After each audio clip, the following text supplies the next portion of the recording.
उज्जैन के महत्व को देखते हुए वराहमिहिर, ब्रह्मगुप्त और भास्कराचार्य जैसे खगोल शास्त्रियों ने उज्जैन को ही अपना निवास बनाया था। राजा विक्रमादित्य ने उज्जैन से ही 56 ईसा पूर्व में विक्रम संवत की शुरुआत की थी, जिसके अनुसार आज भी तिथियां तय की जाती हैं।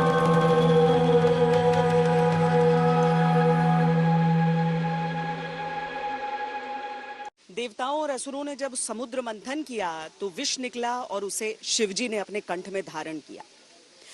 ये जब आप सुनते हैं तो इससे न जाने कितनी सीख आपको मिल सकती है। हमारी जो संस्कार हैं, हमारी जो संस्कृति है, हमारी जो परंपराएं हैं, वो सब कुछ न कुछ सिखाकर जाती है। लेकिन इनमें कुछ किंवदंतियां भी जुड़ती हुई चली जाती हैं। उज्जैन महाकाल से जुड़ी हुई कुछ किंवदंतियां रही हैं। हालांकि इनमें से कुछ को राजा विक्रमादित्य के काल में बदला भी गया है। चटांडवी गलत जलत प्रवाह पावित स्थले गले विलंब लंबितां भुजंग तुंग मालिका डमट्ट मट्ट मट्ट मन्निनाद वंड मर्मयं चकार चंड तांडवं तनोतु नः शिवः। विक्रमादित्य चक्रवर्ती सम्राट थे। शक साम्राज्य को जब उन्होंने पराजित किया तो उस समय से समय की गणना के लिए विक्रम संवत शुरू किया। इसमें दिन, सप्ताह और महीने की गणना सूर्य और चंद्रमा की गति के आधार पर की गई, जो आज भी भारत की मान्य परंपरा है। मान्यता है कि विक्रमादित्य ने भी एक वेधशाला बनाई थी, जिसने उज्जैन को विश्व में ज्योतिष के प्रमुख शहर के तौर पर स्थापित किया। वो राजा अपने नाम से संवत चला सकता है जो प्रजा का जितना भी कर्ज हो वो उसको चुका दे। और ये विक्रमादित्य एक ऐसे राजा रहे हैं कि जिन्होंने वो सब चुका के और प्रजा के कल्याण में जिस प्रकार से कार्य किया कि वो अधिकृत हुए कि अपने नाम से संवत चला सकें, और वो संवत प्रचलन में है।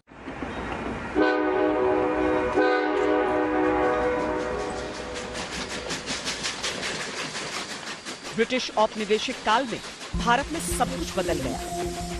दरअसल उस काल में रेलगाड़ियों का समय तय करने वालों ने यह परंपरा बदली। कुल मिलाकर इसे ऐसे समझिए कि जो ज्ञान भारत में अनंत काल से रहा, समय के साथ वही ज्ञान दूसरे रूप में हमें वापस परोसा गया। ऐसा ही एक अकल्पनीय और असाधारण ज्ञान उस रहस्य में छिपा है, जहां एक ही रेखा में हजारों किलोमीटर की लंबाई में प्राचीन काल में शिव मंदिरों का निर्माण हुआ।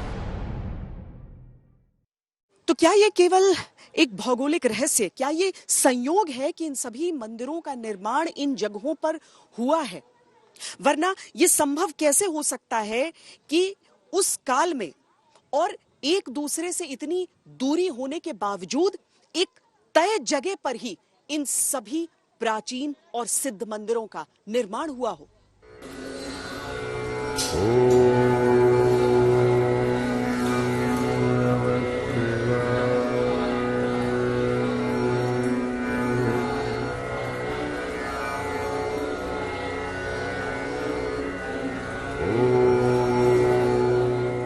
देखिए ध्यान से और सोचिए कि यह कैसे संभव हो पाया होगा।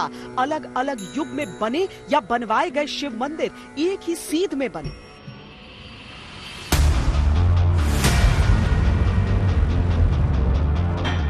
कैसे और कौन सा गणित लगाया गया होगा तब, अब से सैकड़ों हजार साल पहले?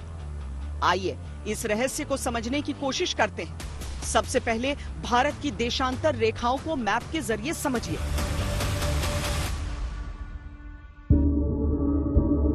भारत करीब 68 डिग्री पूर्व लॉन्गिट्यूड से 97 डिग्री पूर्व लॉन्गिट्यूड तक फैला है, यानी पश्चिमी छोर पर 68 डिग्री, पूर्वी छोर पर 97 डिग्री। इसी पर अगर देशांतर रेखाओं को एक एक डिग्री बढ़ाते जाएंगे तो मिलेगा वो अद्भुत संयोग जिसमें ये सातों मंदिर एक ही देशांतर पर नजर आएंगे। 79 डिग्री ईस्ट लॉन्गिट्यूड।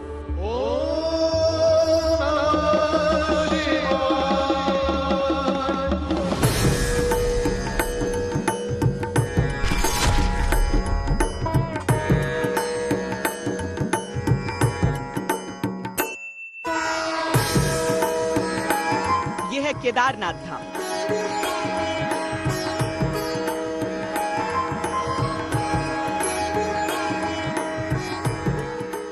उत्तराखंड के रुद्रप्रयाग में स्थित ये बाबा केदारनाथ का धाम 79.0669 डिग्री ईस्ट लॉन्गिट्यूड पर है।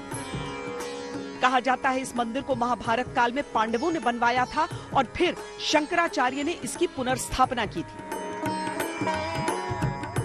हिमालय तो केदारम, हिमालय के उत्तुंग शिखर पर वह स्थित केदारेश्वर भगवान का दिव्य स्वरूप, वह राजा जन्मेजय जो पांडवों के पौत्र थे, उन्होंने उस मंदिर का निर्माण कराया था।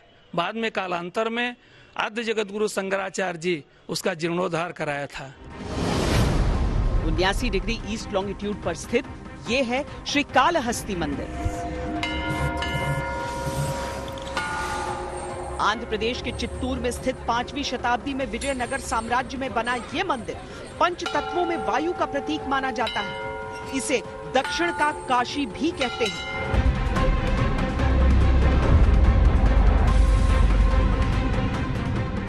Rahuketu Puja is the most important in Srikalahasti. Those who are suffering from Rahuketu Grahas, they are performing puja here. Entire problems, just like unmarried people, unemployment people, financially suffering people, each and every problem should be clear after performing the Rahuketu Puja.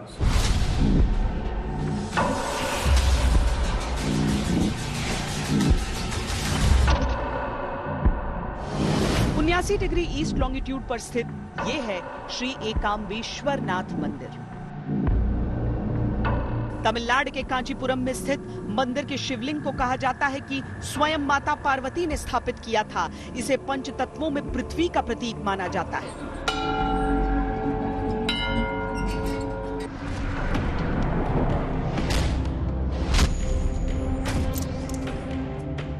उन्यासी degree east longitude पर ही स्थित ये है अरुणाचलेश्वर मंदिर।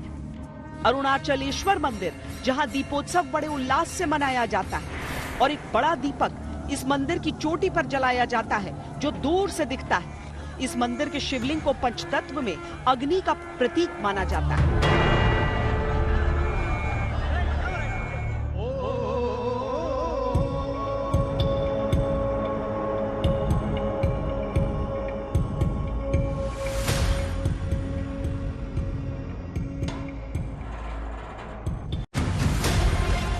उन्यासी degree east longitude पर स्थित ये है श्री जम्बुकेश्वर मंदिर। त्रिची में स्थित श्री जम्बुकेश्वर मंदिर करीब 1800 साल पुराना है। यहाँ गर्भगृह में एक जल की धारा स्वयं बहती रहती है। इस मंदिर के शिवलिंग को पंच तत्वों में जल का प्रतीक माना गया है। Parvati didn't get lingam from Brahma, so she is having only water because Kaveri river is flowing. She took water in her hands. And by her unconditional love and surrender to Lord Shiva, the water turned out as a lingam, and she started performing puja to that lingam.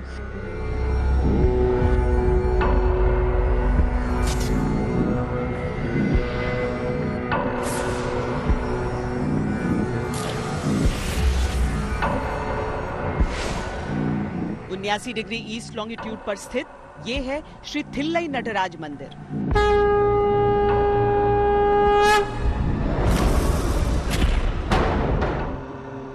Shri Thillai Nataraj मंदिर तमिलनाडु के चिदम्बरम शहर में स्थित यह मंदिर 10वीं शताब्दी में चोल राजाओं ने बनवाया था।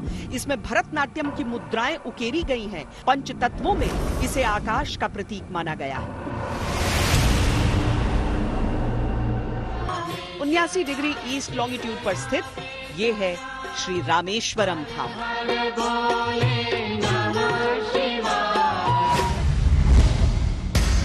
और श्री रामेश्वरम धाम ये माना जाता है कि लंका पर चढ़ाई से पहले यहाँ भगवान श्री राम ने समुद्र के किनारे रामेश्वरम ज्योतिर्लिंग की स्थापना की थी।